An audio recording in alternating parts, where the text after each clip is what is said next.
Dinas Tenaga Kerja dan Mobilitas Penduduk Aceh melaksanakan serah terima jabatan dan aset Rabu 7 April 2021 di ruang off-room di Snaker Mobdub Aceh. Kepala Dinas Tenaga Kerja dan Mobilitas Penduduk Aceh, Insinyur Fajri MT, menyampaikan ia berharap kepada pejabat yang baru langsung bekerja cepat, bersikap inovatif, antisipatif, kreatif, dan proaktif dalam melaksanakan tugas. Ia yakin berdasarkan pengalaman dan profesionalisme yang dimiliki, maka semua tantangan yang ada akan dapat diselesaikan dengan sebaik-baiknya.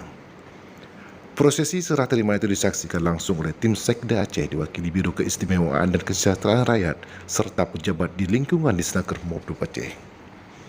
Keabsahan serah terima itu ditandai dengan penandatanganan berita acara serah terima jabatan dan berita acara serah terima aset berupa peralatan kerja dan kendaraan operasional kepada pejabat yang baru.